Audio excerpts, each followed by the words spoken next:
Absurdism begins where human longing collides with an indifferent universe, and this collision generates a tension that defines the human condition. It is not simply the idea that life has no inherent meaning. It is the pulse of a creature who keeps searching for meaning despite the silence of the world. The absurd is born from the confrontation between the human need for clarity and the unreasonable silence of the universe. Albert Camus identifies this moment not as a conclusion, but as a starting point, a spark, an ignition point where consciousness wakes up to the disorder around it and realizes that the universe has no script prepared. In that sense, the absurd is an awakening, a shock wave that passes through a person who recognizes the mismatch between their expectations and reality. When people say life is absurd, they don't mean life is chaotic or meaningless in a nihilistic way. They mean the relationship between human aspirations and cosmic indifference is fundamentally unstable, a paradox that cannot be dissolved. The absurd human is not someone who gives up. The absurd human is someone who sees clearly, sees the void and the silence, but refuses to surrender.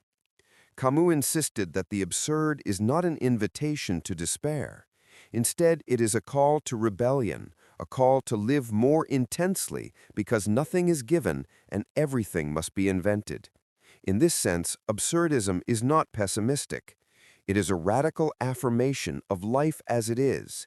It is a philosophy that worships lucidity, the clarity of seeing the world without illusions. Camus warns that people seek meaning as if meaning were a natural resource that could be mined from existence. But the truth is that meaning is something humans project, create, imagine. When the universe offers no answers, the absurd thinker stands tall and declares that the search is not over.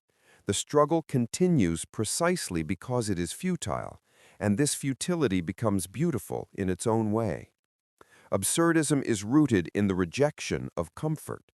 Humans crave stability and narrative. They want stories that tie beginnings to endings, causes to reasons, destinies to purposes. But absurdism insists that these stories are self-made illusions. Humans construct meaning through religion, ideology, social structures, and personal ambitions. Absurdism does not condemn these constructions, but it exposes them. It reveals the scaffolding behind the facade. Camus did not believe we must destroy illusions entirely. Instead, he believed illusions should be recognized as illusions. Only when illusions are recognized can a person be truly free. Freedom in absurdism is not freedom from suffering or confusion. It is the freedom of a being who has opened their eyes and still chooses to live passionately. The absurd person understands that life has no script, yet they continue to act. They understand that death will erase every achievement, every memory, every trace of their existence, yet they insist on writing their own story anyway. This is why Camus praises Sisyphus. The myth of Sisyphus is not about punishment, it is about perseverance. The gods condemn Sisyphus to roll a boulder up a mountain only for it to roll back down. But Camus sees this myth as an allegory of human life. We push the boulder of our hopes, dreams, and projects up the slope of time, only to watch them fall apart or disappear.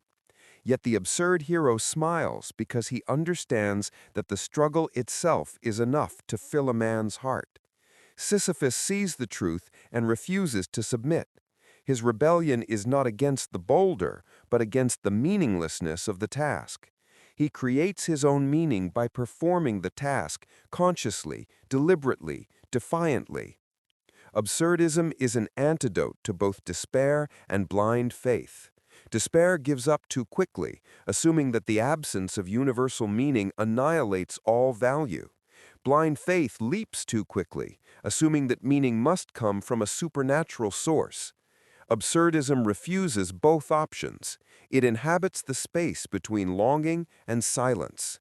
It says, there is no meaning in the universe, but that does not mean life cannot be meaningful.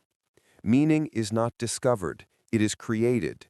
And precisely because it is created, it is more authentic, more intimate, more human. Absurdism does not negate meaning, but redefines its source. Instead of looking outward, the absurd individual looks inward and forward, inventing meaning through action, choice, engagement, and rebellion. Camus emphasizes that the absurd is a starting point, not an end point.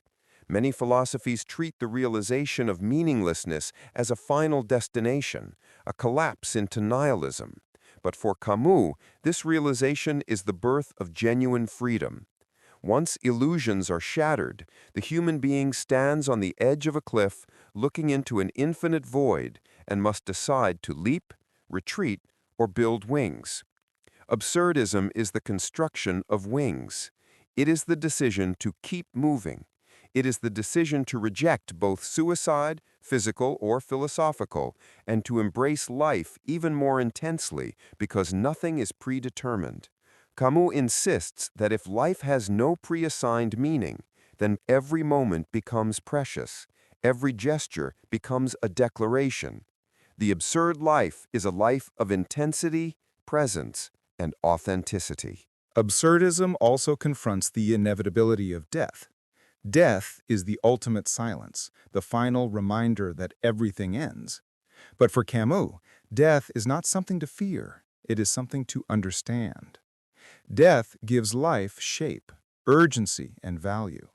If humans were immortal, there would be no reason to act, no reason to love, no reason to create. It is the limitation of time that forces humans to choose, and in choosing, they create themselves.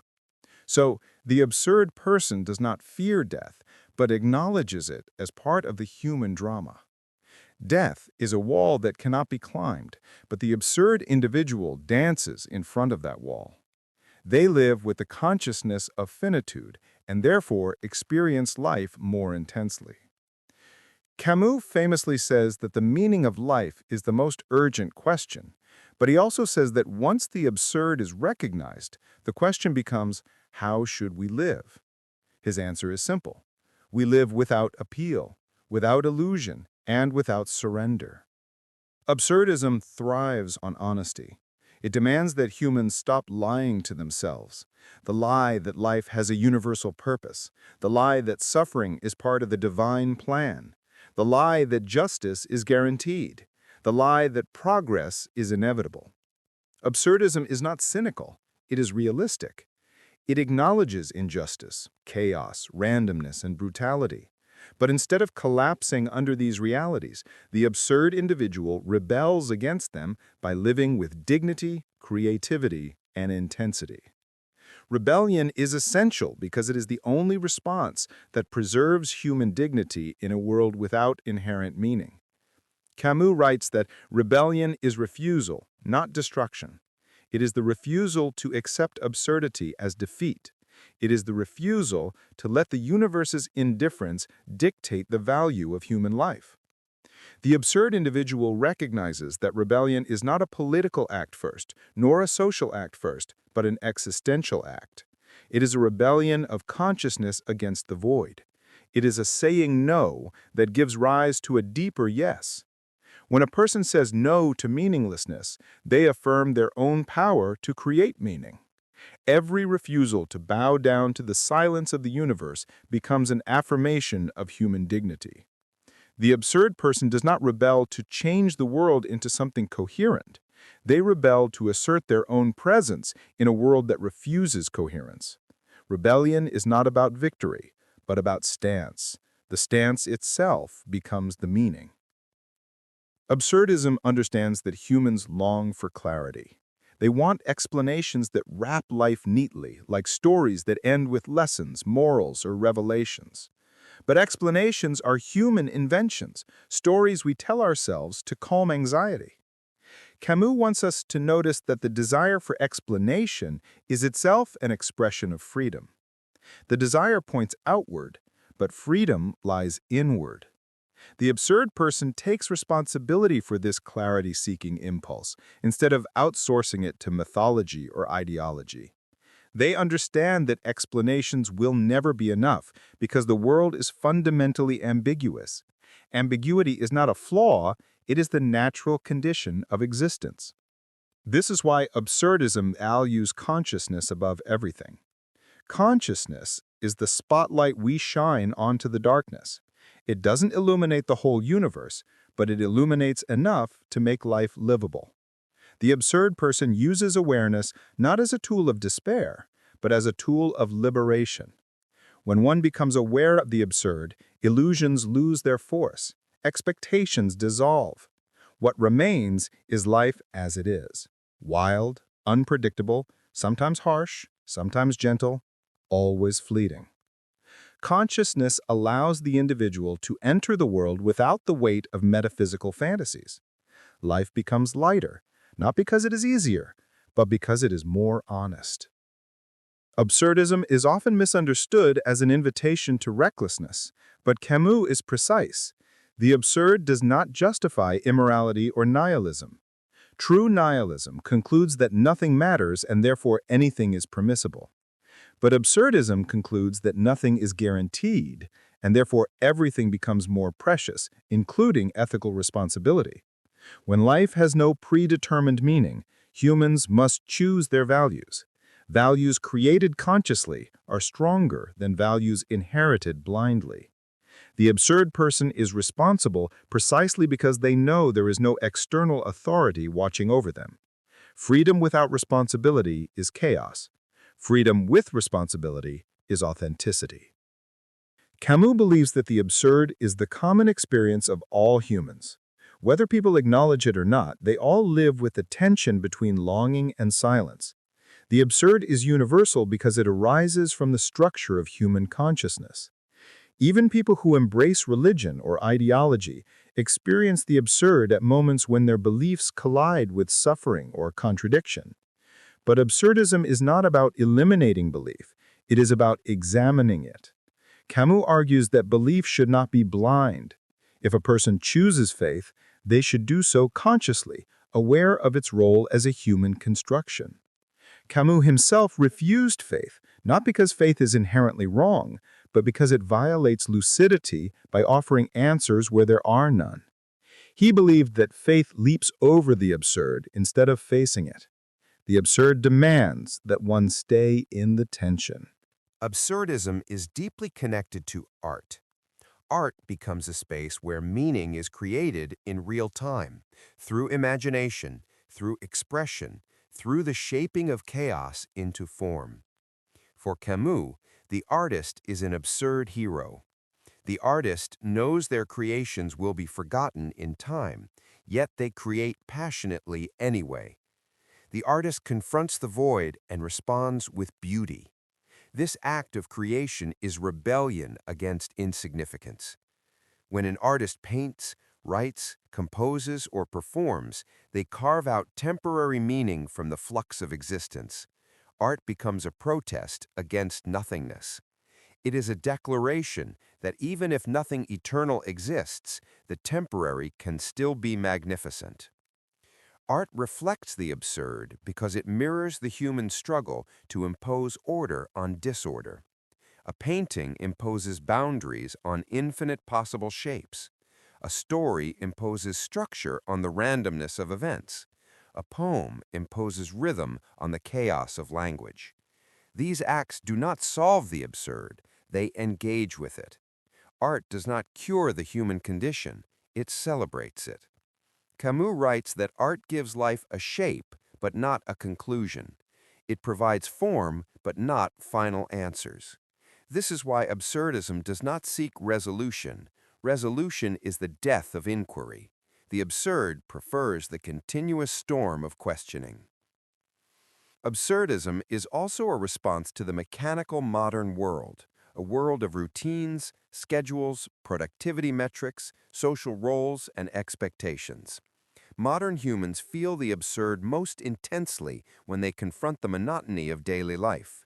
The morning routine, the commute, the workday, the conversations that repeat endlessly, these experiences expose the mechanical repetition at the heart of existence. Camus begins the myth of Sisyphus with the image of a man waking up to an alarm clock, shaving, eating breakfast, and commuting to work. At some point, he suddenly asks, why? This question is the entrance into the absurd. Routine hides the absurd under layers of habit, but consciousness removes those layers and reveals the truth. Absurdism does not demand that we escape routine. It demands that we see it clearly and choose how to live within or beyond it. Routine becomes absurd because it is mechanical, not because it is meaningless. The absurd person can continue their routine, but now they do so consciously. They turn repetition into choice. They reclaim autonomy in places where others sleepwalk. In this sense, absurdism is liberation from the autopilot state that dominates modern life. It is a call to wake up, to observe, to question, to feel intensely. Absurdism also confronts hope. Hope is often praised as a virtue, but Camus warns that hope can become an escape from reality. When hope becomes a refusal to face the present, a constant projection into a future that never arrives, it becomes a form of philosophical suicide. Camus does not reject hope entirely. He rejects hope that denies the absurd. Real hope emerges from struggle, from action, from presence, not from waiting for rescue. The absurd person hopes through rebellion, not through fantasy. They hope through engagement with the world as it is, not as they wish it to be. Absurdism becomes clearest when you examine how humans cling to narratives. Humans build narratives around success, failure, love, morality, history, progress, destiny, and even identity. These narratives help people navigate the world, but absurdism wants you to notice that every narrative is a construction. Narratives bring comfort, but not truth. Camus doesn't say narratives are useless. He says they are temporary tools. The absurd person uses narratives consciously instead of being controlled by them. Once you understand that every story is an attempt to organize chaos, you stop expecting the story to save you. You see it as a choice, not a mandate. You can rewrite your narrative at any moment because none of them are binding. Absurdism reveals itself whenever humans confront loss. Grief exposes the fragility of meaning. Someone you love disappears, and the world continues unchanged. The universe does not pause. This indifference magnifies the absurd. But Camus would say that this indifference does not diminish the love, it intensifies it. Love becomes precious precisely because it is not protected by any cosmic guarantee. In an absurd world, relationships become acts of defiance. Choosing to care, to feel, to attach yourself to others even though everything ends, this is rebellion. The absurd person does not avoid love to avoid pain. They embrace love while fully aware of the risk. Awareness does not reduce passion, it deepens it. Absurdism is not about cold emotional detachment. It is about emotional clarity. The absurd individual allows themselves to feel everything, joy, anger, desire, disappointment, without letting those emotions become illusions. They do not pretend that emotions justify grand metaphysical claims. They feel without demanding that feelings be eternal. This kind of emotional freedom is rare. Most people suppress emotions or inflate them into cosmic truths. The absurd person does neither. They feel intensely, but without illusion. This is what Camus meant by with tenderness and confrontation. Another key point of absurdism, the human longing for unity, meaning, and coherence never disappears. Camus doesn't tell people to kill desire. He says the desire is essential because it generates tension. The absurd is the relationship between the desire for meaning and the silence of the universe. If desire disappears, the absurd disappears. That means the absurd depends on your longing. The longing makes you human. This is why Camus rejects philosophies that try to extinguish desire completely. Without desire, there is no tension, no consciousness, no rebellion, no freedom. Absurdism is not about removing longing. It's about refusing to lie to yourself about whether the world answers that longing. The absurd person becomes skilled at holding two truths simultaneously. One, the world has no inherent meaning. Two, human beings passionately crave meaning. Holding both truths without collapsing into despair or illusion is the highest form of lucidity. Lucidity is the state where you see clearly without flinching. Lucidity is not pessimism, it is courage. It is the decision to face reality even when it does not comfort you. Camus believes that most of human suffering comes not from reality itself, but from the refusal to see reality honestly. When people expect the world to be fair, just, orderly, or purposeful, they suffer more when those expectations collapse. Absurdism reduces suffering by removing those unrealistic expectations. It replaces them with clarity and freedom. Absurdism doesn't tell you what to do with your life. It tells you to take ownership of whatever you choose. Meaning becomes a creative act, not a discovery. You don't find meaning, you build it. You build it like an artist builds a painting.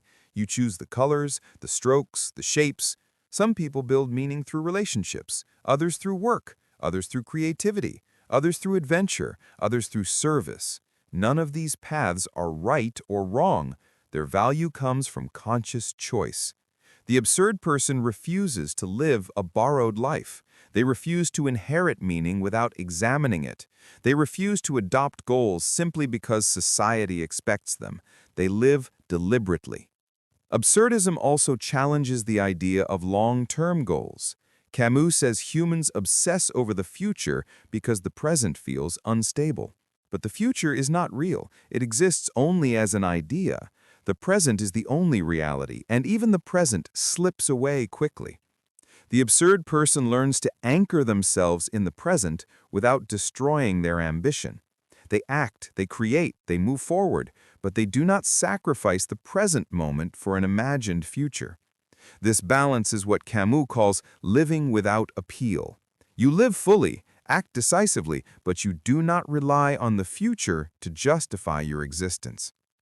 Absurd freedom means you are free from the pressure of becoming something predetermined. Society loves to ask, what will you become? Absurdism asks, what will you be right now, in this moment? Freedom in the absurd sense is immediate, not theoretical. It is not a long-term identity, but a lived experience. People spend their lives chasing identities: successful person, good parent, intellectual, artist, believer, leader. But absurdism wants you to notice that these are roles, not essences. You can play them, but they are not you. You are the consciousness behind them. You are the awareness experiencing them. This idea is liberating because it prevents life from becoming a performance for some invisible judge. Absurdism is practical because it cuts through fear.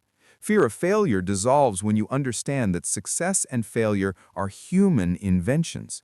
Fear of judgment dissolves when you realize that judgment is just noise.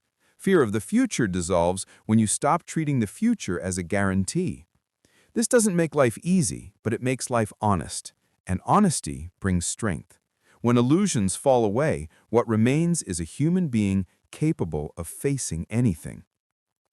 Camus believes that people often underestimate their resilience because they rely too much on external structures, society, religion, relationships, institutions, to give them stability. Absurdism gives stability through internal strength, not external guarantees. You become stable not because the world is safe, but because you stop demanding safety from the world. You become resilient not because the universe supports you, but because you support yourself. The absurd person stands alone, but not lonely. They stand conscious. Absurdism is not hopelessness. It's the reinvention of hope. Not hope for ultimate answers, but hope for experience, for presence, for connection, for creativity, for the intensity of being alive. Camus wants you to see that once you stop seeking final meaning, you can finally live. Life becomes light, agile, playful, even in the face of suffering. This is why Camus speaks of joy. Real joy, he says, is not the denial of the absurd, but the immersion in life despite it. sometimes because of it. The absurd shines brightest in moments when you step out of automatic living. Most people move through life reacting rather than being aware, reacting to expectations, reacting to habits, reacting to pressures. Camus calls this the unthinking life, a kind of sleepwalking. The absurd individual wakes up from this state. The moment of awakening can happen anywhere, standing in line at a supermarket, sitting in traffic, waking up on a random Tuesday, staring at your hands and realizing they are yours, yet somehow foreign. These small interruptions are moments when the mind confronts itself. The familiar suddenly becomes strange. Existence loses its automatic meaning. This is not a crisis, it's a revelation. The absurd is not something you create, it's something you notice. The world does not become absurd, the world is absurd. You simply stop ignoring it. Once you notice, you can't unsee it. But this does not trap you, it frees you. Awareness becomes the starting point of authentic life. Instead of interpreting life through inherited meanings, you encounter it directly. Absurdism also redefines what it means to make choices. People often think choices are about selecting the best option from a list. But from the absurd perspective, choice is an expression of revolt. Every decision you make without expecting eternal justification is an act of freedom. You don't choose because the universe approves. You choose because you want to, because you decide to. This makes choices riskier but more meaningful. When you strip away illusions, choice becomes an assertion of existence. It's the individual saying, I am here, and I act. The absurd person understands that no decision will ever be perfect because perfection is an illusion. There is no perfect job, no perfect partner, no perfect purpose, no perfect path. Perfection is the enemy of action. The absurd person acts without needing cosmic permission or flawless guarantees. They step forward despite uncertainty. This is why Camus rejects the idea of seeking meaning that is objectively true. The moment you demand perfection or certainty, you sabotage your freedom. The absurd person embraces the mess of existence, the ambiguity, the unpredictability. They don't wait for perfect conditions. They create conditions through action. Absurdism also changes how you see suffering. Suffering becomes part of the human condition, not a mistake or punishment or sign of failure. Camus doesn't glorify suffering, but he refuses to see it as evidence that life is meaningless. Suffering in absurdism is simply one of the facts of existence. What matters is how you respond to it. The absurd person suffers consciously. They don't lie to themselves. They don't pretend things are fine. But they don't collapse into despair either.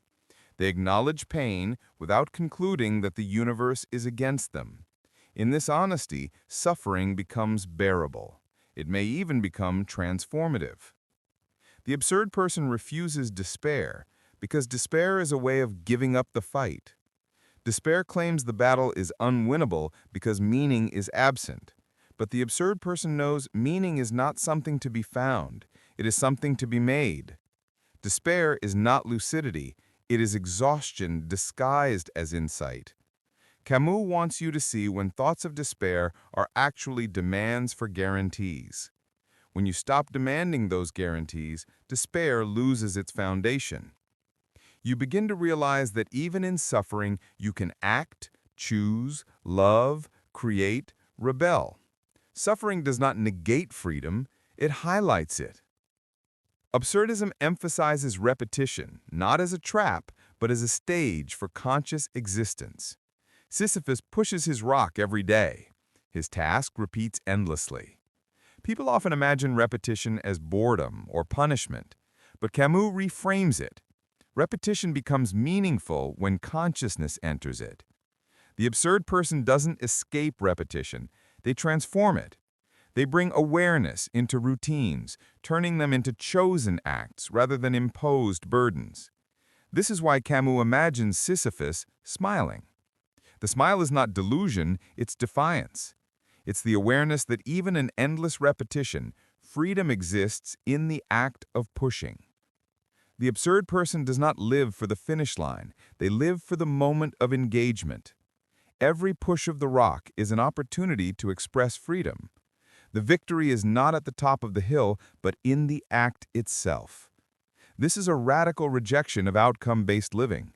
Society teaches people to obsess over results, success, milestones, achievements.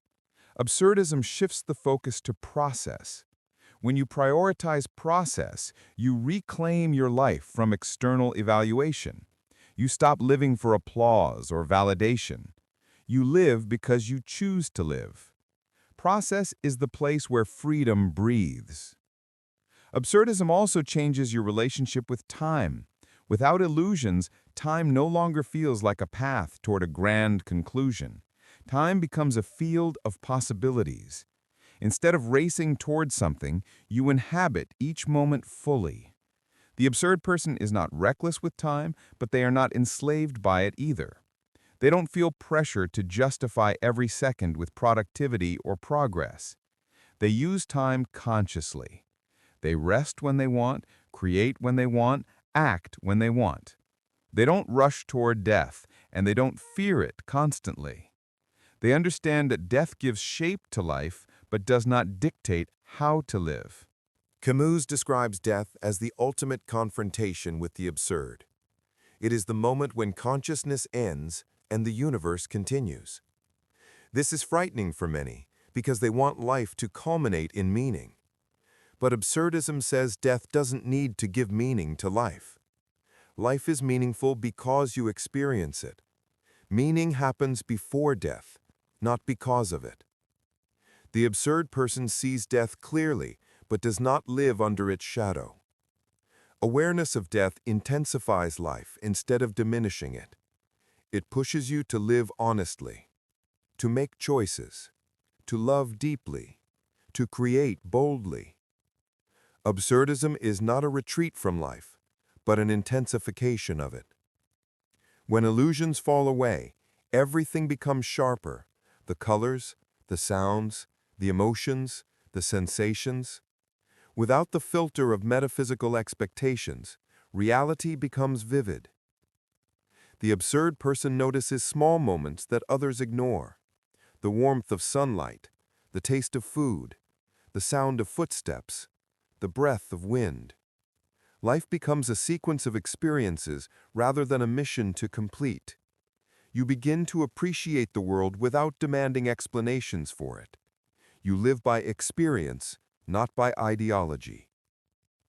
Absurdism reveals that humans are far stronger than they imagine. People fear the loss of meaning, thinking it will lead to collapse. But Camus shows that the opposite is true. When meaning is no longer something you need to receive, you realize you are capable of creating far more than you expected. Freedom is not something given to you. It's something you claim. Responsibility is not a burden. It's an expression of autonomy. The absurd person does not wait for a role. They create one. They do not wait for purpose. They enact it. They do not wait for validation. They validate themselves by living consciously. Absurdism transforms how you relate to goals because it reframes them from destinations into expressions of your chosen values.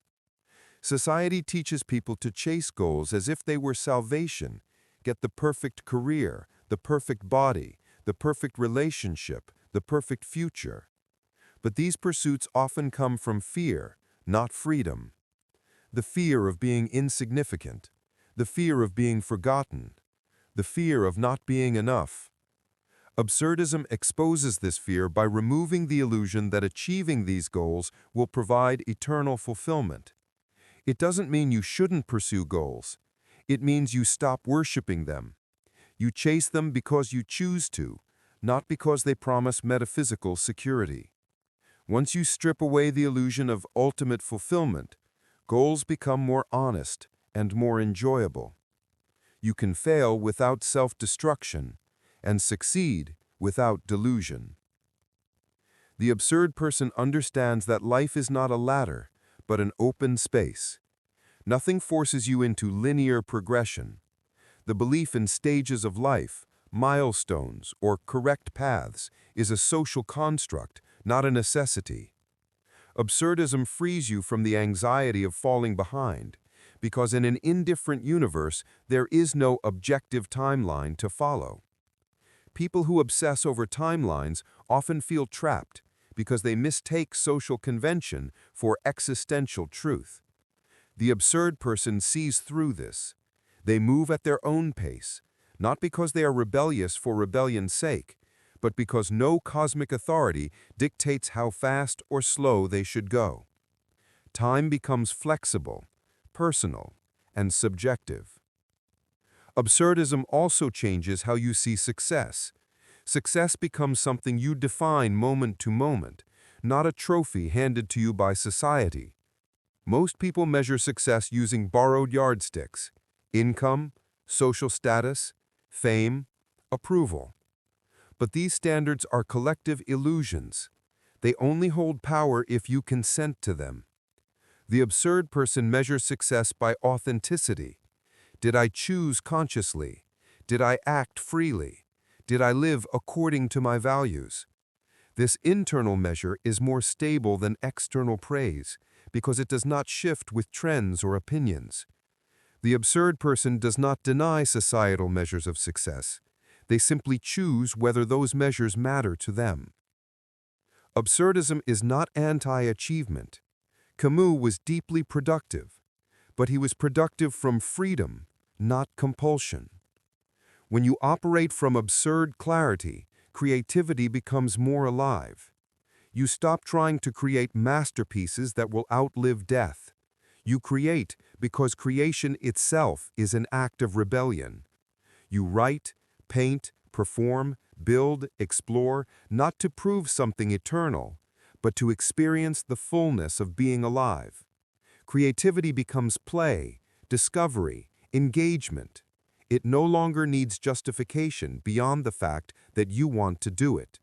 This makes creativity more fearless because you no longer treat it as a test of your worth.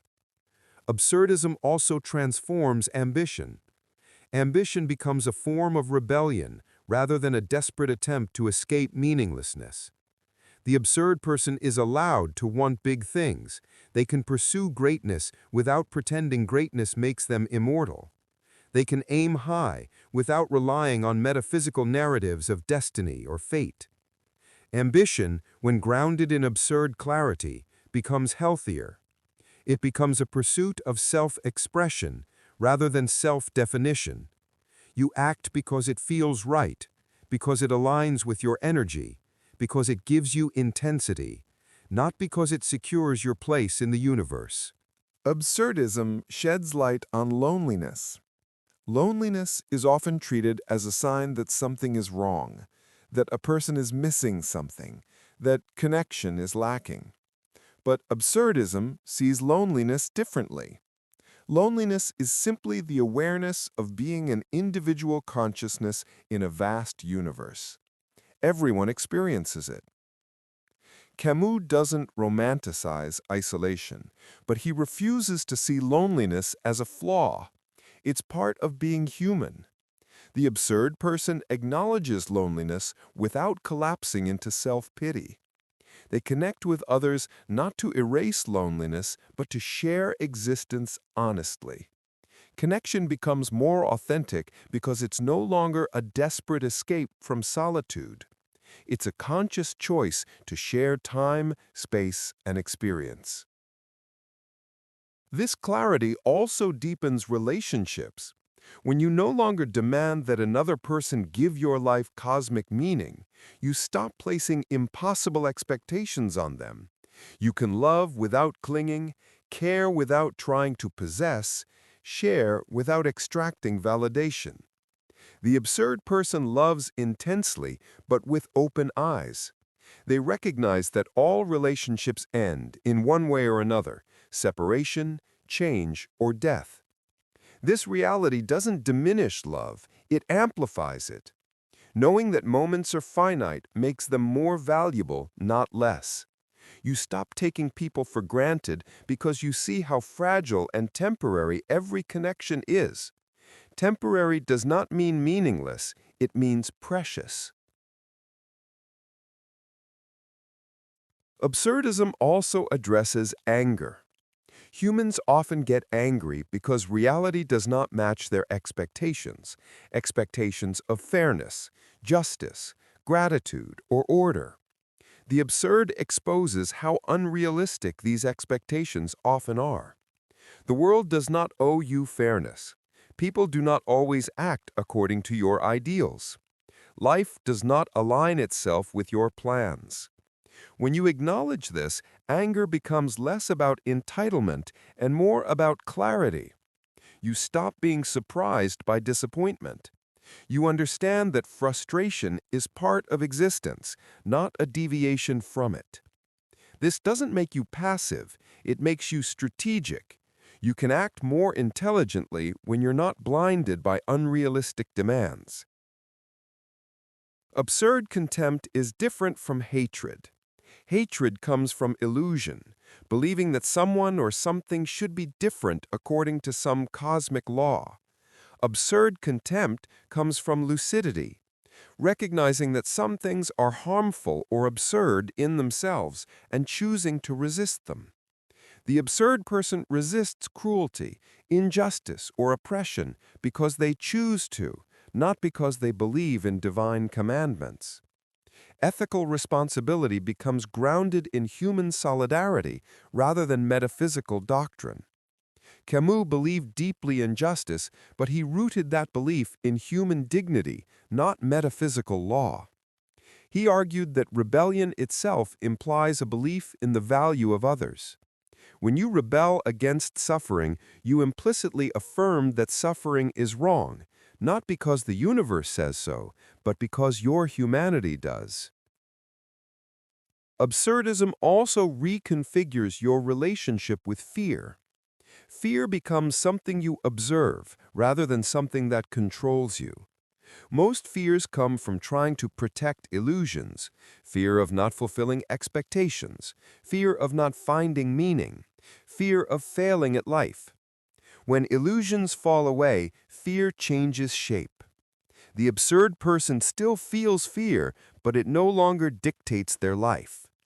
Courage becomes possible not because fear disappears, but because clarity makes fear manageable. When life has no fixed meaning, failure has no metaphysical weight. When the universe is indifferent, judgment loses power. This reduces existential anxiety and replaces it with existential presence. Absurdism is fundamentally an ethics of presence. Presence means being in the here and now without leaning on fantasy. It's the practice of engaging with life as it unfolds, not as you imagine it should unfold. Presence is not meditation or spiritual detachment. It's raw awareness. It's the ability to stand face to face with reality and still act. When you really absorb the core of absurdism, you start seeing how every attempt to explain existence eventually collapses into the same basic move. Humans search for a reason, the universe gives them none, then humans pretend the silence means something. Absurdism is basically calling out this move for what it is. And this is important because most people think the universe should make sense. They think that if they dig deep enough, read enough philosophy, follow enough religions, or meditate hard enough, they'll eventually find the master key that unlocks everything.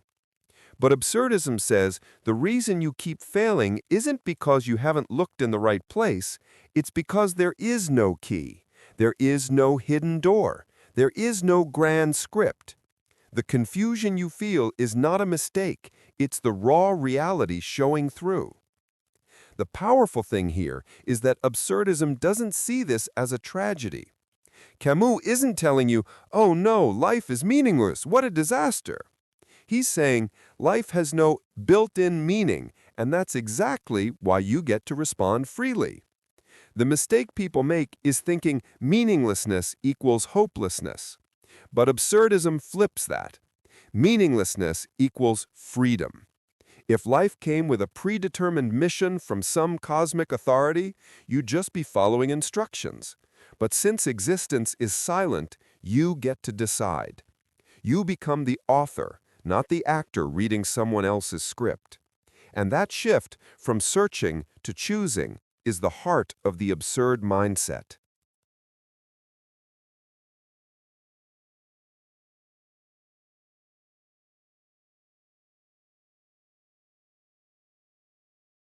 The absurd condition isn't something that pops up only in philosophical texts.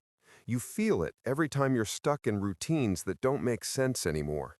You feel it when you work a job that drains you, but society says you must keep going because that's life. You feel it when you wake up and realize you've been chasing goals that weren't even yours. You feel it when you ask, "What's the point of all this?" and the world responds with nothing. Absurdism is not trying to remove this feeling. It's trying to show you that the feeling itself is normal and honest. It's the mind refusing fake comfort. The absurd isn't a problem to fix. It's the truth confronting you. The challenge is that humans love narratives. We're addicted to stories that tell us things are going somewhere. But absurdism says, stop outsourcing your sense of direction. Every story given to you, religious, ideological, cultural, is someone handing you a prepackaged meaning to avoid you dealing with the void yourself. Camus isn't hostile to people believing in things, he's hostile to the escape. He thinks you should face reality head-on instead of running away into illusions.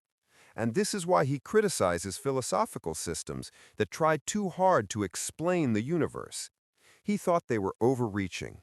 For him, the honest mind admits the limits of understanding. Once you accept the absurd, the biggest question becomes, what now? And absurdism gives a very specific answer. You revolt. Not violently, but existentially. You live with full awareness that the universe doesn't care, that it won't give you answers, and you push forward anyway. This is the rebellion, living and choosing in a world that refuses to justify itself. This is the absurd hero. You don't deny the meaninglessness, and you don't surrender to nihilism either. You walk straight through the middle, consciousness without collapse. And the surprising part is that this creates a strange form of happiness. Not the happiness based on external validation, but the happiness of being awake. The mindset of revolt is basically, I know nothing matters objectively, but I still choose what matters to me. It's not about pretending anything is absolute. It's about investing your energy into the things you care about anyway. A relationship, a passion, a project, a cause. None of them come with cosmic guarantees, but you make them meaningful because you choose them as your personal commitments. Absurdism never asks you to detach or become emotionless. It asks you to be selective and intentional. It asks you to stop expecting the world to justify your choices and instead justify them yourself. A big misunderstanding is thinking absurdism is pessimistic. It's actually the opposite. Pessimism says life is bad. Absurdism says life just is, and you're free to shape it. Pessimism comes from the belief that there should be meaning, but there isn't. Absurdism removes the should. It's not disappointed because it was never expecting a cosmic plan. And that lack of expectation removes disappointment. When you stop demanding a reason, the pressure drops. You stop waiting. You start acting. You stop expecting life to reveal itself. You start creating your way through it with full awareness. There's also the tension between absurdism and suicide, which Camus talks about directly. He calls suicide the only serious philosophical problem. Because if life has no inherent meaning, the question naturally arises, why not just end it? And his answer is brutally simple. Because suicide is a confession. It admits defeat. It says the absurd was too much for you. It's like declaring that if life doesn't give you meaning on a silver platter, you're done. But the absurd hero refuses this. They don't run away from meaninglessness. They stare it down and keep going. Suicide solves nothing philosophically. It just removes the opportunity to create meaning. Camus wanted people to see that continuing to live is the ultimate act of rebellion. It's saying, I will not be intimidated by the silence of the universe. Absurdism isn't trying to make sense of the world, it's making sense of your experience of the world. The distinction is huge.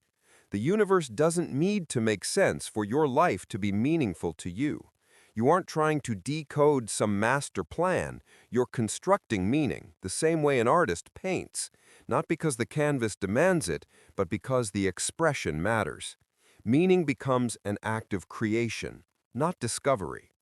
That's the essence of absurd freedom. What really makes absurdism stand out from other philosophies is its refusal to compromise. Most worldviews bend reality to fit what humans want emotionally. We want purpose, we want destiny, we want some ultimate guarantee that all our suffering adds up to something. And so a lot of philosophies, religions, or ideologies insert meaning where none is proven.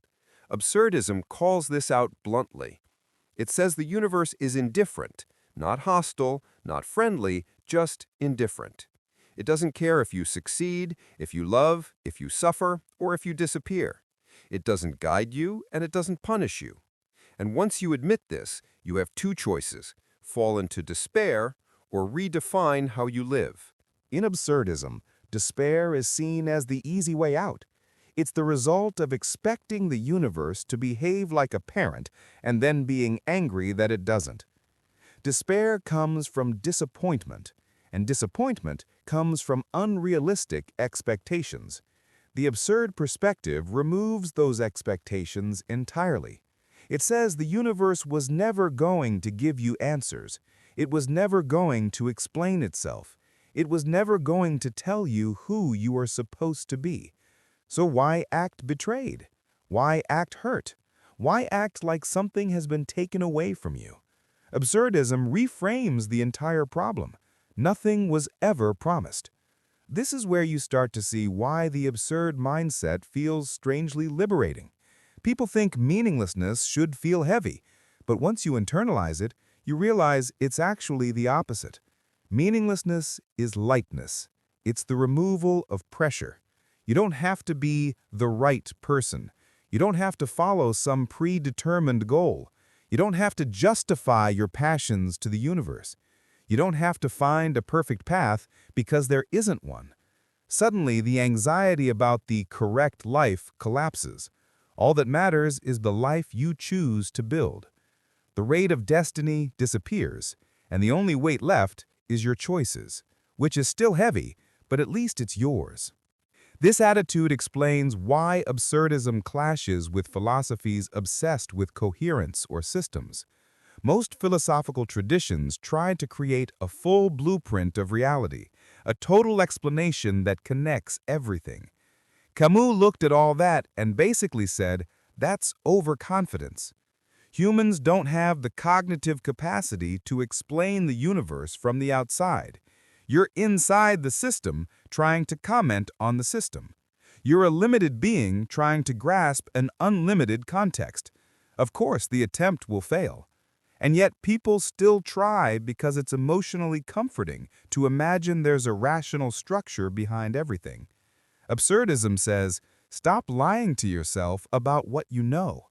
Once you accept you don't know and can't know, then the meaning you create starts to become more authentic. You're no longer chasing some cosmic validation.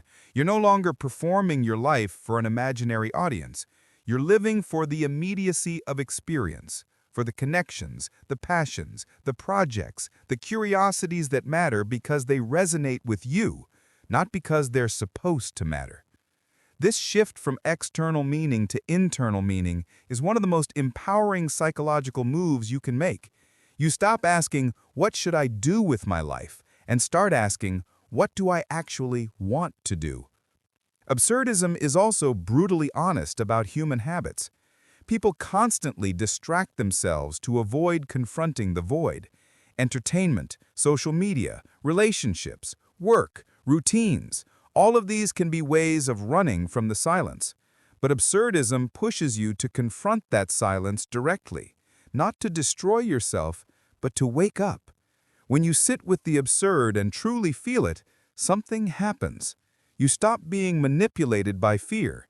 You stop chasing approval. You stop obsessing over the future. You become more present, more intentional, more aware of the absurdity of your own behavior. And paradoxically, this clarity makes you more alive. This is why Camus sees the absurd hero as someone who can look at the emptiness of the universe and still smile. Not a smile of denial, but a smile of defiance. A smile that says, I get it. Nothing is guaranteed, nothing is eternal, nothing is perfect, but I'm going to live as passionately as I can anyway. That's the essence of absurd happiness. It's not the happiness of comfort. It's the happiness of intensity, of engagement, of being awake. You're not waiting for life to make sense before you live it. You're living first and letting sense come from your actions, not from the universe. Absurdism also talks about the strange contradiction that happens when humans confront death. Most people think death gives life meaning, but from an absurd perspective, death actually exposes the whole game. It shows you that everything is temporary and fragile. It reveals that no matter what you accomplish, no matter what you build, no matter who you love, the universe doesn't take notes. It doesn't record your achievements. It doesn't preserve your legacy. Everything dissolves eventually. But instead of seeing this as depressing, the absurdist sees it as an invitation to intensity.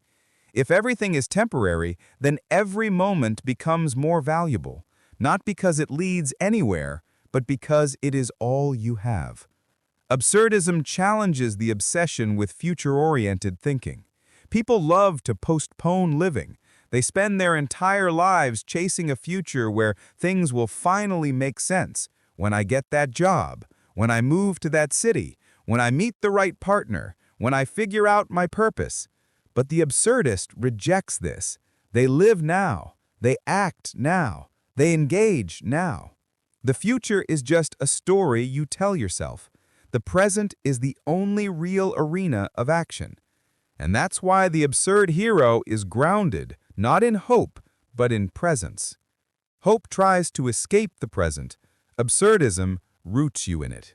Another thing absurdism forces you to confront is how much of your identity is built on borrowed narratives. Most people walk around thinking they know who they are, but their identity is usually stitched together from expectations, family expectations, cultural expectations, social expectations, religious expectations, career expectations. You think you're making free choices, but a lot of the time you're just following scripts you didn't write. Absurdism exposes this. It shows you that you didn't choose the world you were born into. You didn't choose the values that shaped you. You didn't choose the beliefs you inherited. And once you see this, you can either panic or you can start rewriting yourself. Absurdism wants you to rewrite. It wants you to become aware of how many layers of meaning were handed to you instead of chosen by you. And this awareness is uncomfortable at first, because it feels like your identity starts dissolving. But this isn't destruction, it's a reset. When you realize the universe doesn't give you meaning, and society only gives you templates, you understand that you get to design your identity instead of just inheriting it. You get to choose your values instead of automatically accepting them. That's the absurdist form of freedom, self-authorship, crafting yourself from the inside, not from the noise around you. Absurdism also pushes you to challenge your relationship with goals. Most people treat goals like checkpoints that will finally deliver a sense of completion. When I achieve this, I'll feel whole. But the absurd perspective points out that this is a trap. Every time you reach a goal, the feeling of fulfillment lasts maybe a few minutes, hours at best days, and then it fades, and you immediately replace it with another goal. Absurdism sees this cycle clearly. Humans are wired to chase meaning, not to find it. So the satisfaction you think the goal will give you is actually an illusion. The real satisfaction comes from engaging in the activity itself, not from the achievement at the end. Once you understand that, your relationship with ambition changes completely. Instead of chasing goals like they're cosmic milestones, you start treating them as creative projects, things you choose to do because they matter to you, not because they will unlock some final purpose. That shift reduces pressure and increases authenticity.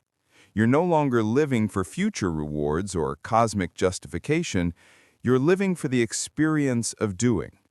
This is why the absurd hero enjoys the struggle, not the finish line.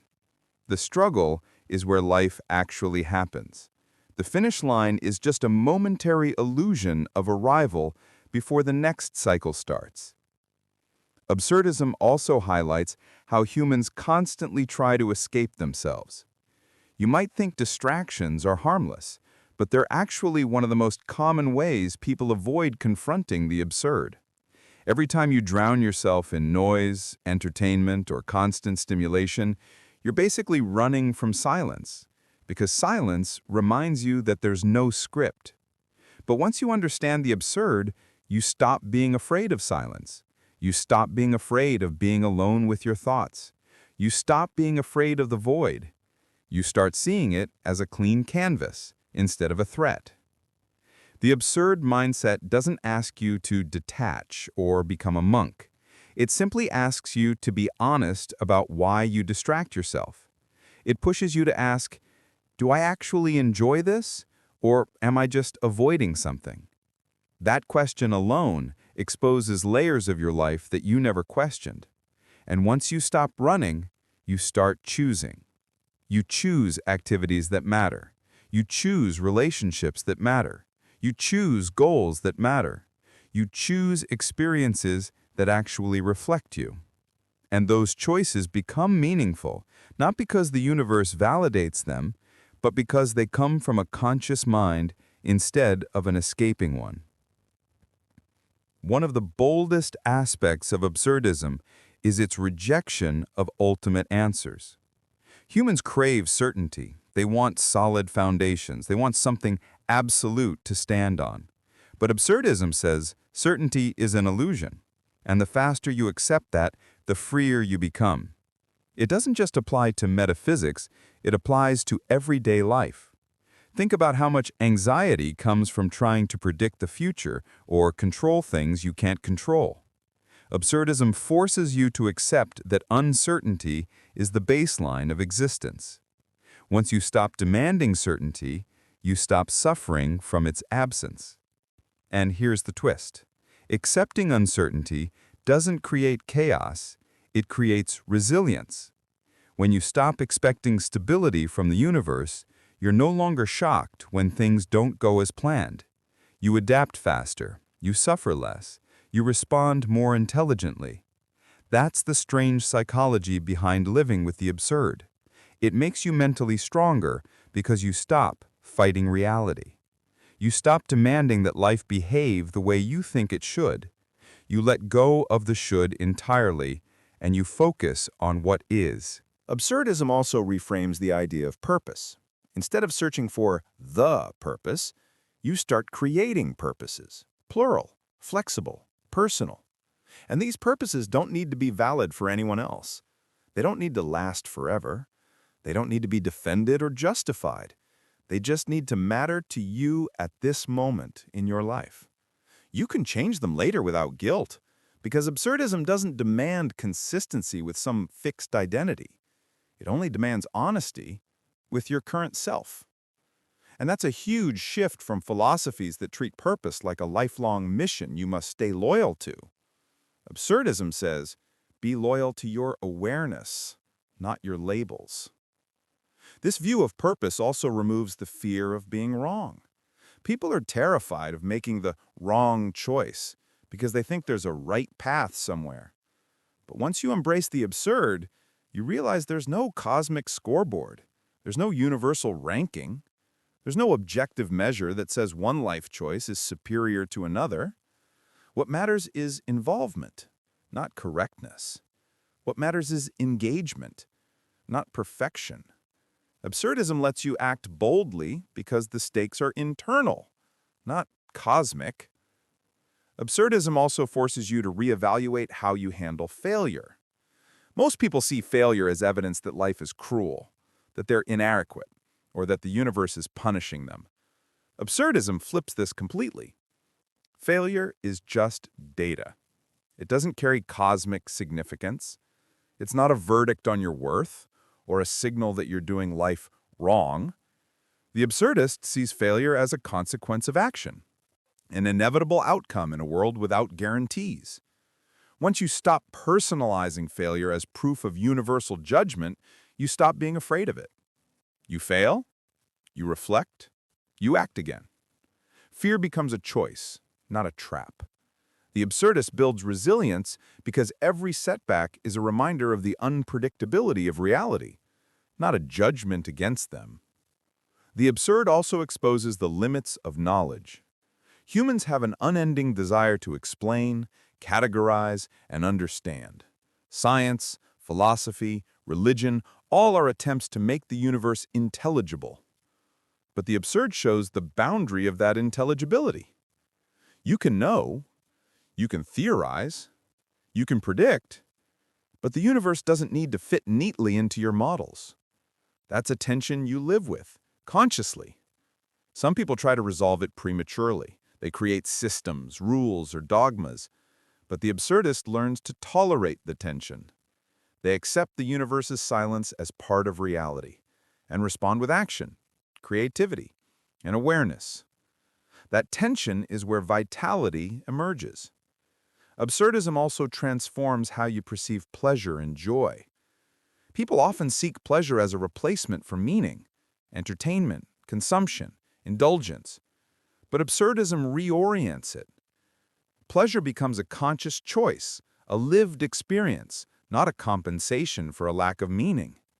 Eating, walking, creating, laughing, listening, loving, these are celebrated not because they complete some cosmic puzzle, but because they exist and you can feel them fully.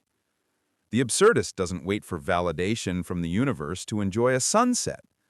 They see beauty because they are awake enough to see it. This awareness of immediacy is joy in its purest form, intensity without expectation, engagement without metaphysical justification. Absurdism also exposes the human addiction to permanence. People cling to stability, houses, careers, titles, relationships, reputations, as if these things guarantee safety, fulfillment, or legacy. But the absurd perspective reminds you, nothing is permanent. Everything changes. Death comes. Circumstances shift. People leave. Jobs vanish. The illusion of control is just that, an illusion. The absurdist doesn't stop caring about stability, but they stop confusing stability with salvation. They embrace impermanence consciously, treating it not as a threat, but as a defining feature of reality. This shift makes life feel more alive because every moment is understood as unique and irreplaceable. The absurd also liberates morality from dogma. Traditional moral systems often claim eternal justification. Do this, don't do that, or else. Absurdism, while not dismissing ethics, grounds it in conscious choice rather than metaphysical authority. You act morally not because of cosmic law, but because you see the consequences of your actions and choose to affirm life and human dignity. Rebellion against suffering, injustice, and cruelty becomes a conscious decision, an expression of freedom and awareness. The absurdist's ethics are internalized. They care because they choose to care, not because a deity or a universal principle commands it. This makes their moral action more authentic because it's rooted in understanding rather than fear. Absurdism transforms your relationship with suffering, too. Most philosophies try to explain suffering, why it exists, what purpose it serves, how it fits into divine plans. Absurdism refuses these explanations. Suffering just exists. It is part of the human condition. The question is not, why me, but how will I respond? You can respond with despair, denial, distraction, or courage. The absurdist chooses courage, living fully despite suffering, feeling it without letting it paralyze them, acting without waiting for cosmic justification. Suffering becomes fuel, not condemnation. It sharpens awareness, deepens appreciation, and strengthens freedom. Absurdism also rewires ambition and work. Society often sells ambition as a route to eternal significance. Climb the ladder, earn status, make history. But absurdism reveals the absurdity in this pursuit. Success is temporary. Legacy fades. Recognition vanishes. What matters is engagement and intention. Work, then, becomes a conscious act, not a desperate climb toward validation. You put your energy into projects because they matter to you, not because they guarantee immortality. The absurdist works for meaning in the doing, not in the outcomes. This approach reduces pressure, increases creativity, and aligns actions with conscious desire, rather than external expectations. Absurdism also clarifies human relationships. Most conflicts arise from expectations that people should behave a certain way, care a certain way, or fulfill certain roles.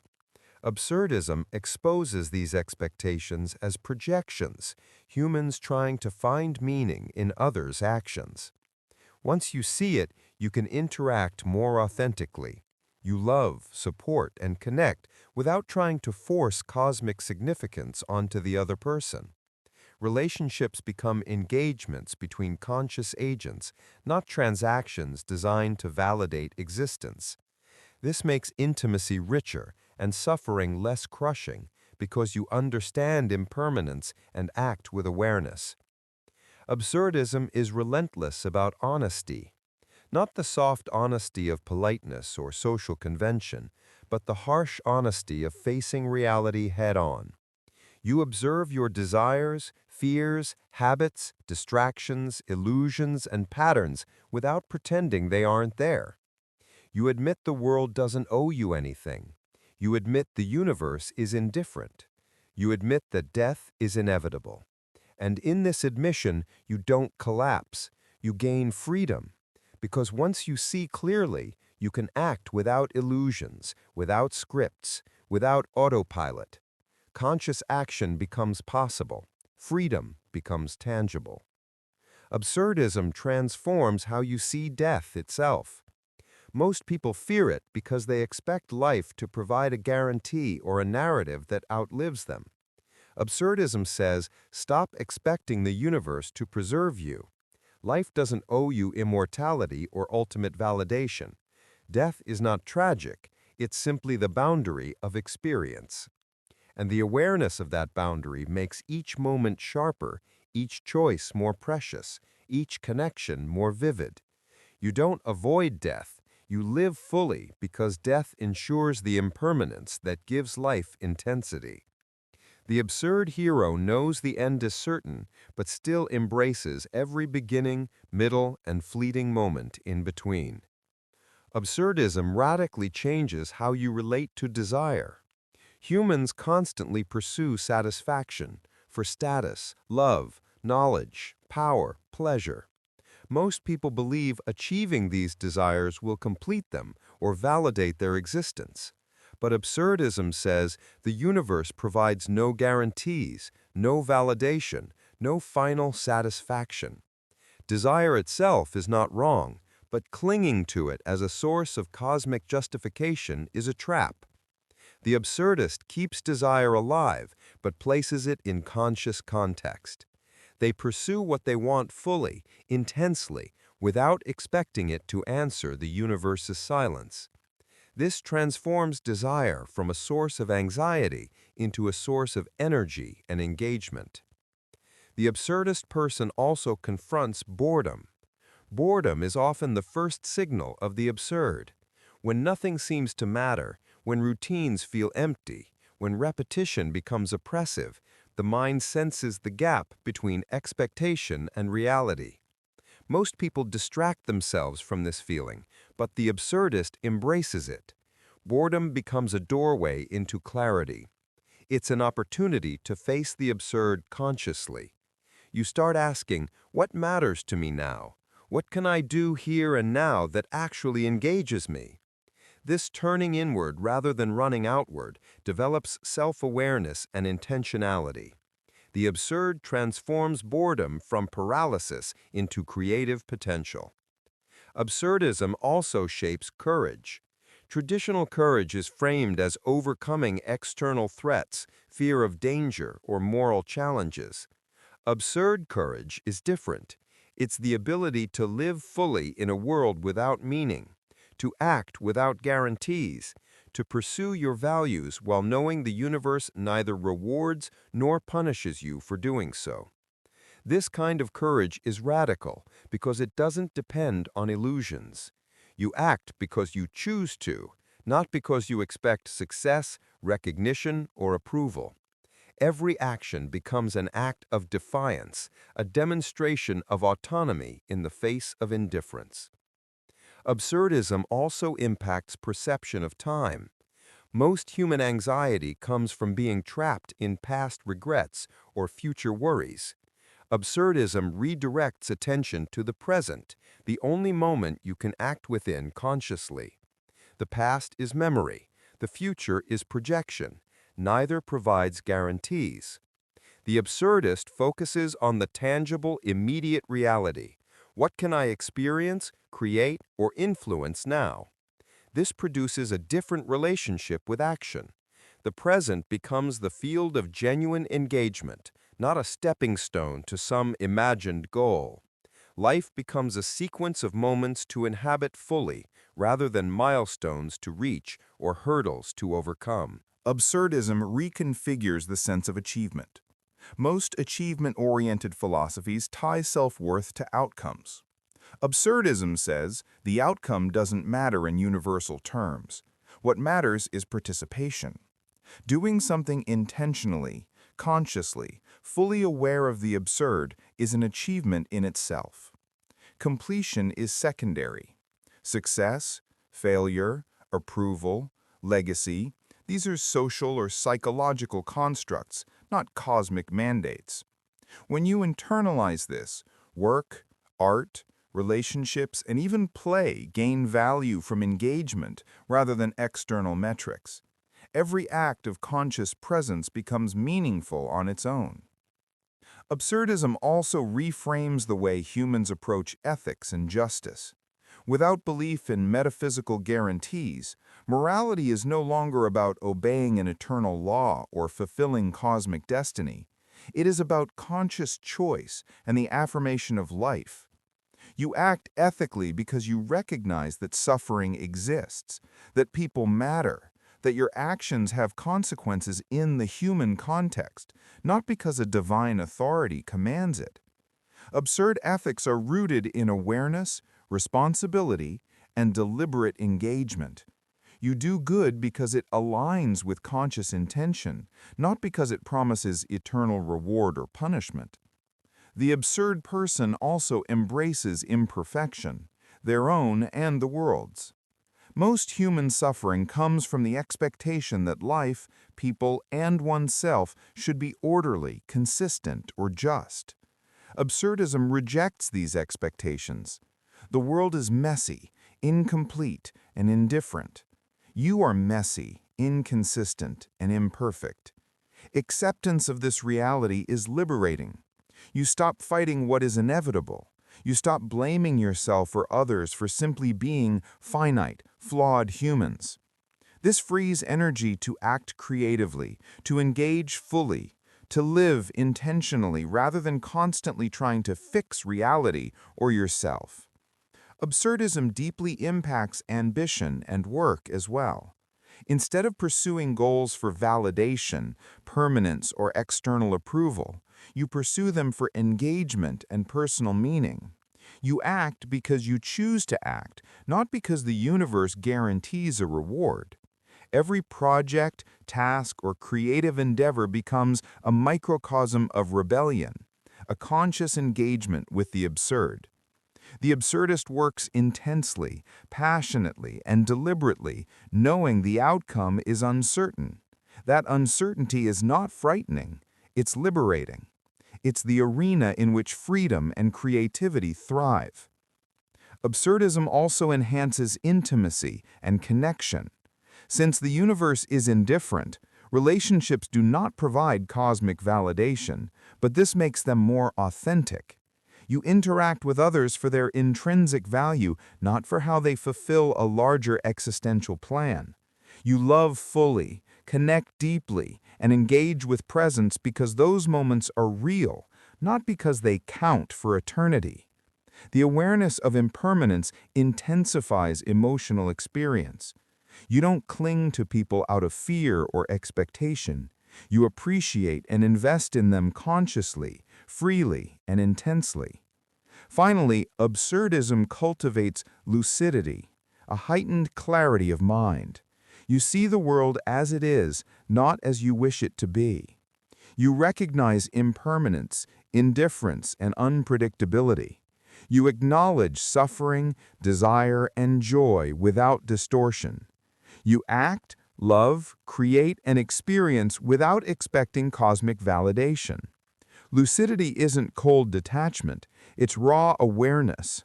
It's the clarity that allows you to live fully, freely, and intensely in the face of the absurd. This is the absurd hero, awake, aware, and rebellious against the silence of the universe.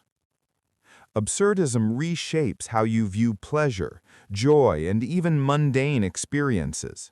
Most people treat pleasure as a reward or a distraction, a temporary escape from existential tension. The absurdist sees it differently. Pleasure is not compensation, it is engagement. Eating, listening to music, walking in the park, creating, laughing, these moments are not secondary, they are the raw material of living consciously. When you experience them fully, aware of the absurd, every moment becomes more vivid. Happiness is not something to achieve later, it is a byproduct of conscious attention in the present. The absurdist doesn't postpone joy for a meaningful future because the future cannot validate it. The moment itself becomes the canvas of existence. Absurdism forces a direct confrontation with chaos. Most human suffering comes from resistance, the belief that life should follow some coherent, predictable pattern. The universe has no obligation to comply with your expectations. Absurdism teaches that resistance is a source of unnecessary suffering. Accepting the unpredictability of reality is not passivity, it is preparation for active engagement. You act within the chaos, not against it. The ability to navigate the unpredictable, to make choices without expecting guarantees, is what makes the absurd hero resilient. They don't wait for clarity from the universe. They generate it themselves through deliberate action and conscious attention. The absurd also exposes illusions in long-term planning. People often live in anticipation. I'll be happy when, or when I reach X, then life makes sense. Absurdism dismantles this mindset. Life doesn't owe you a coherent plot, and waiting for a resolution often delays living. The absurdist understands that meaning is not deferred, it is enacted in each choice, each engagement, each conscious interaction with existence.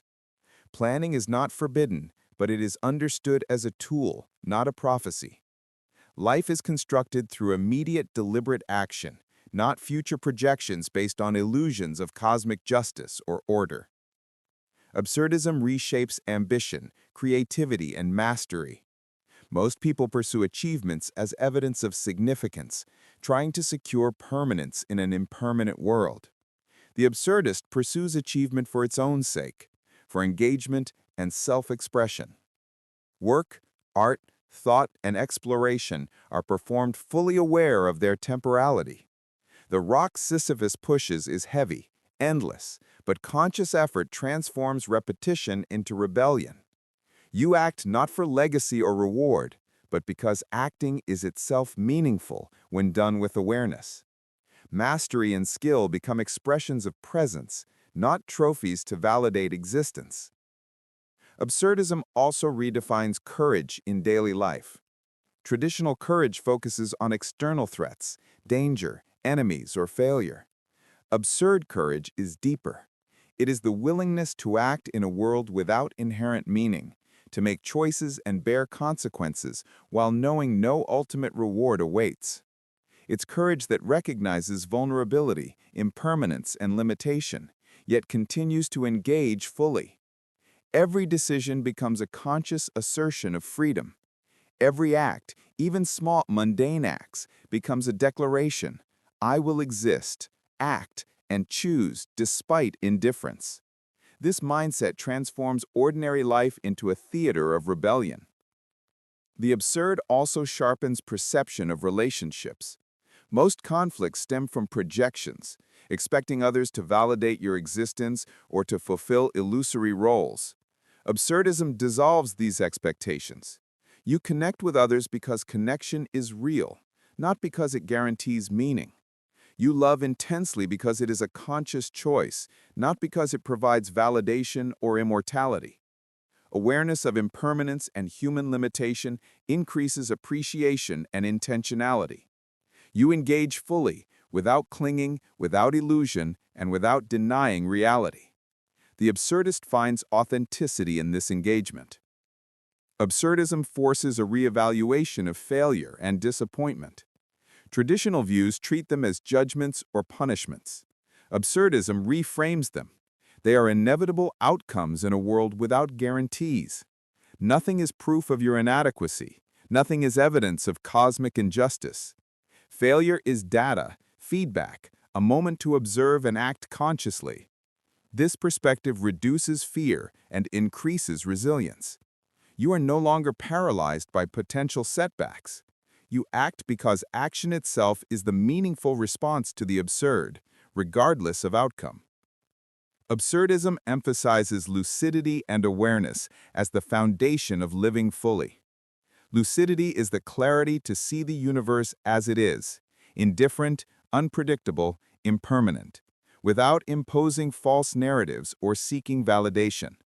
Awareness allows you to act consciously, to choose your path, to engage fully, to create, to love, to endure, to rebel. The absurd hero is awake in every moment, fully conscious of limitations, impermanence, and indifference, yet fully engaged with life.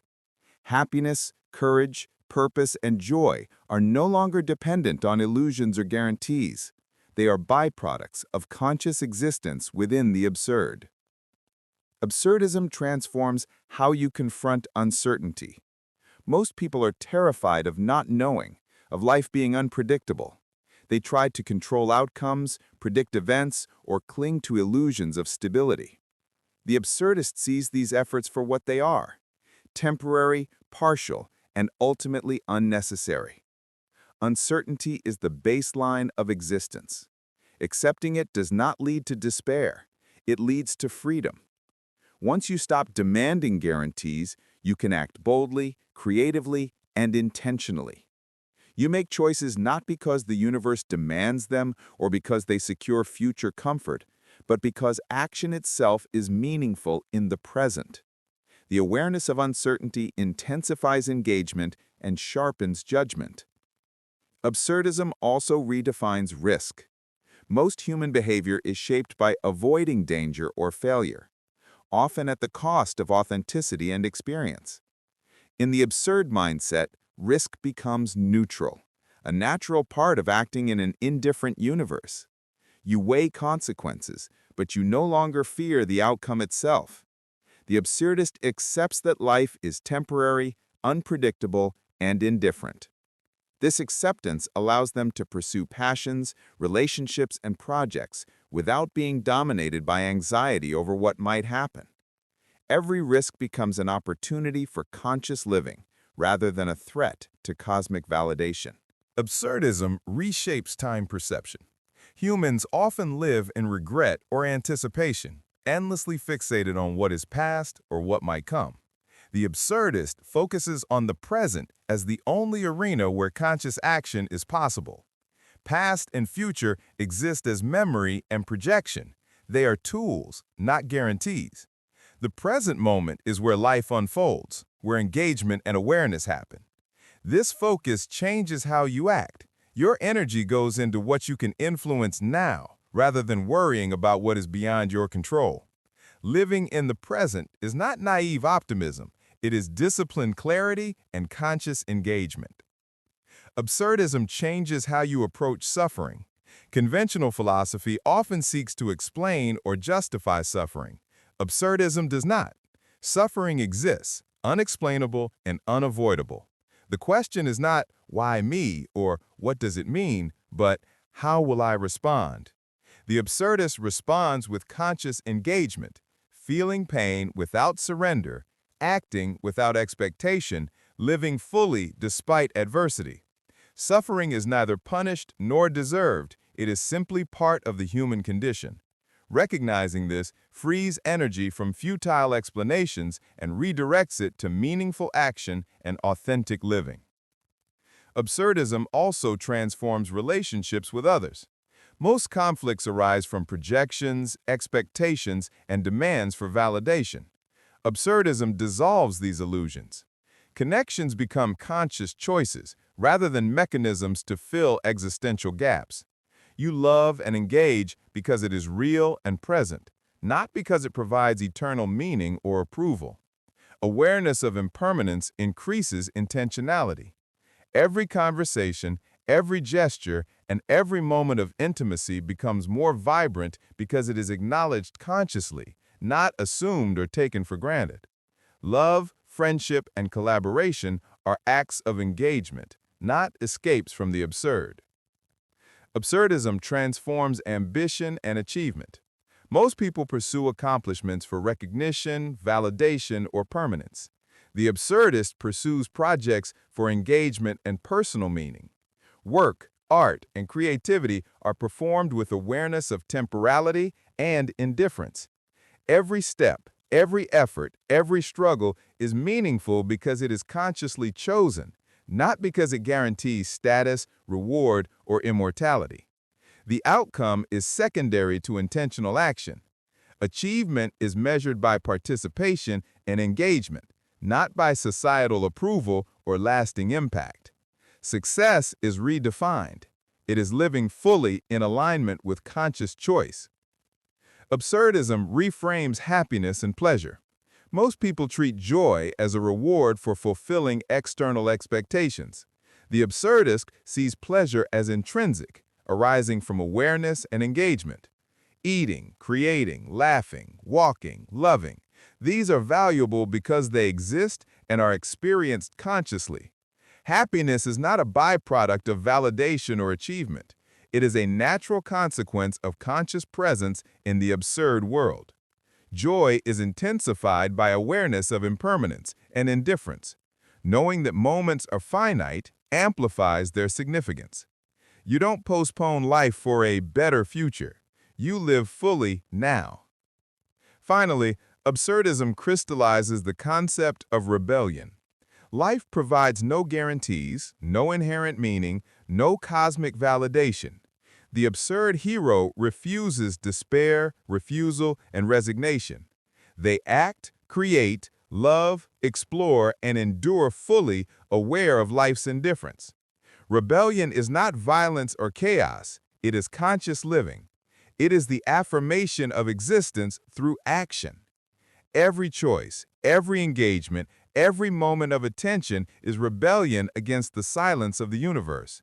The absurd hero is awake, lucid, aware of limitations, impermanent and unpredictable, yet fully engaged. Happiness, courage, purpose, and intensity emerge naturally from this conscious rebellion. Absurdism fundamentally reshapes how you perceive responsibility. In a universe without guarantees, traditional external authorities, God, fate, society, cannot be relied upon to define right action. Responsibility shifts inward. Every decision, every interaction, every project becomes your own. You cannot blame the universe, destiny, or cosmic forces for outcomes because nothing is predetermined. This doesn't create paralysis, it creates freedom and clarity. Acting responsibly in the absurd world is not about adhering to imposed rules, but about consciously choosing what matters and taking ownership of the consequences. It's the purest form of moral agency. The absurd also reframes hope. Most hope is tied to expectation, that the future will fix the present, that external circumstances will validate effort. Absurdism separates hope from expectation. You can act with intention, desire outcomes, and pursue goals, but you accept that the universe neither guarantees nor judges your actions. Hope becomes an internal orientation rather than a dependency on external reality. You invest in what matters because it matters, not because it guarantees happiness, reward, or recognition. This form of hope is resilient, adaptable, and entirely within your control. It is the hope of conscious rebellion. Absurdism reshapes the understanding of success. Traditional definitions rely on permanence, external validation, or societal recognition. The absurdist measures success through engagement, intention, and presence. Completing a task, creating art, forming a connection, these are valuable in themselves, not because they will endure. The absurdist perspective removes the anxiety of failure as ultimate judgment and reframes effort as intrinsically meaningful. Sisyphus's push becomes heroic not because it reaches a summit, but because it is conscious, deliberate, and embraced fully despite inevitability. Absurdism transforms fear of death. Most human suffering revolves around mortality, the impermanence of life, the inevitability of decay. Absurdism confronts this without illusion. Death is the boundary of experience, neither good nor evil, neither to be justified nor feared irrationally. Awareness of death intensifies presence. Every action, every choice, every connection gains significance because it is finite. Mortality is not a threat, it is the frame within which conscious life unfolds. The absurdist hero does not escape death. They live fully aware that it exists. Absurdism also reconfigures desire and ambition. Traditional approaches treat desires as goals to secure fulfillment or validation. Absurdism reframes them as tools for engagement. You pursue what you want, not to complete some cosmic plan, but because acting on desire is a conscious assertion of existence. Success is secondary. The act itself carries intrinsic value. Ambition becomes a mode of participation in life rather than a measure of ultimate worth. Every creative effort, relationship, and pursuit is meaningful because it is chosen, not because it is guaranteed to matter. Absurdism challenges habitual distraction. Entertainment, routines, social obligations, these are often ways to avoid facing the absurd. The absurdist confronts silence, boredom, and the lack of inherent meaning directly. Discomfort is a signal to awaken, to ask, what do I choose to engage with consciously? Conscious awareness transforms the ordinary into meaningful experience. The mundane, walking, cooking, speaking, creating, becomes an arena of presence, a space where intention and freedom are exercised. Every moment is an opportunity to act with clarity in the face of indifference. Absurdism challenges habitual distraction. Entertainment, routines, social obligations, these are often ways to avoid facing the absurd. The absurdist confronts silence, boredom, and the lack of inherent meaning directly. Discomfort is a signal to awaken, to ask, what do I choose to engage with consciously? conscious awareness transforms the ordinary into meaningful experience. The mundane, walking, cooking, speaking, creating, becomes an arena of presence, a space where intention and freedom are exercised. Every moment is an opportunity to act with clarity in the face of indifference. Absurdism reshapes morality. Without a cosmic arbiter, ethics arise from awareness and intentionality rather than imposed rules. You act because you understand the consequences of your actions, care about human suffering, and choose to affirm life. Ethical action is not demanded by the universe, it is freely chosen and consciously embraced. This makes morality authentic. The absurdist acts out of recognition and engagement, not fear of punishment or hope for reward. Responsibility, awareness, and conscious choice replace external moral authority. Finally, absurdism emphasizes lucidity, clarity of mind in the face of indifference. The absurdist sees the universe as it is, indifferent, finite, unpredictable. They recognize impermanence, mortality, suffering, desire, and uncertainty. They act consciously, love fully, create intentionally, and live without illusions. The absurdist hero does not surrender to despair, distraction, or expectation. They rebel against the silence of existence through conscious presence. Happiness, joy, courage, and purpose are not granted. They are claimed through awareness, engagement, and defiant participation in life. Living in full acknowledgement of absurdity becomes the ultimate act of freedom. Absurdism reframes personal growth. Traditional growth often implies becoming something better according to external standards, wealth, status, skill, virtue, or recognition.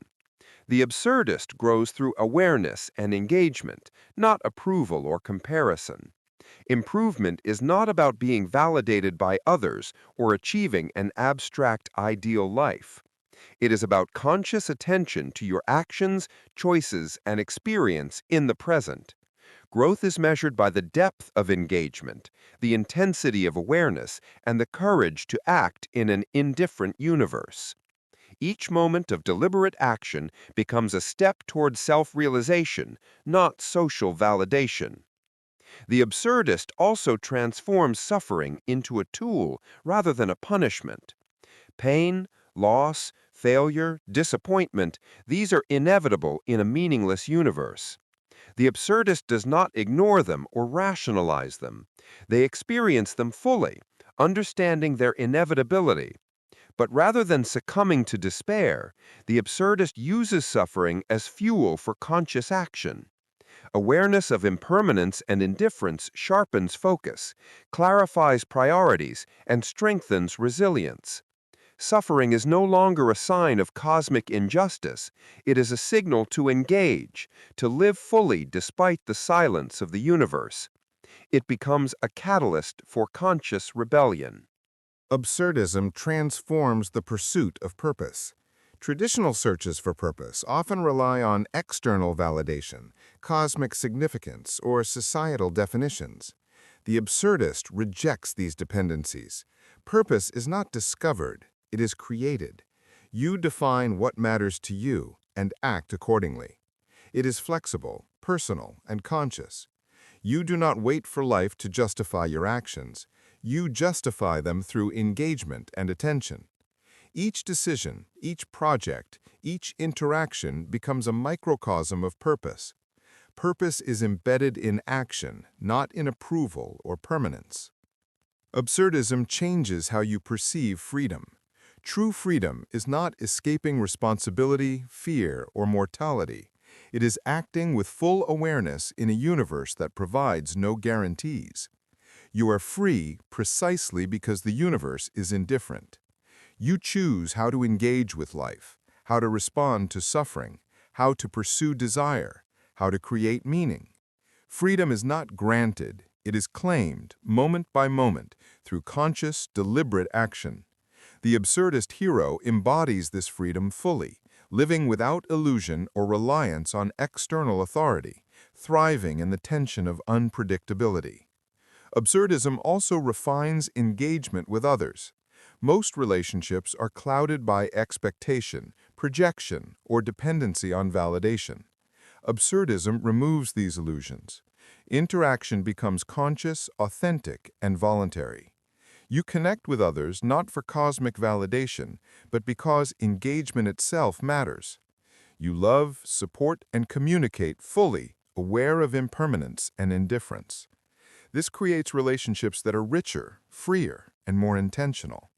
The absurdist values presence and choice over obligation or societal expectation, enhancing intimacy and authenticity. Absurdism redefines legacy and achievement. Most people strive to leave marks that will endure, seeking permanence in an impermanent world. The absurdist understands that all is temporary. Legacy is not cosmic, it is personal.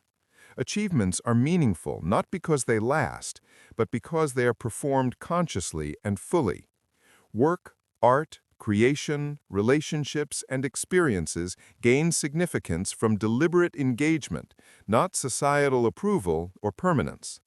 The absurdist's life is measured by depth of presence and intensity of action, not by historical remembrance or external accolades. Finally, absurdism emphasizes joy through conscious rebellion. Happiness is not deferred, external, or guaranteed. It emerges from engagement, awareness, and acceptance of indifference. The absurdist hero finds joy in the act of living itself, choosing, creating, loving, and acting fully, despite the silence and unpredictability of the universe. Life becomes a field of conscious intensity, each moment vivid, each choice meaningful. This is not naive optimism. It is the clear, lucid assertion of existence against the absurd. The rebellion is ongoing, the awareness constant, and the engagement total. Living fully in the face of meaninglessness becomes the ultimate expression of freedom, courage, and authenticity.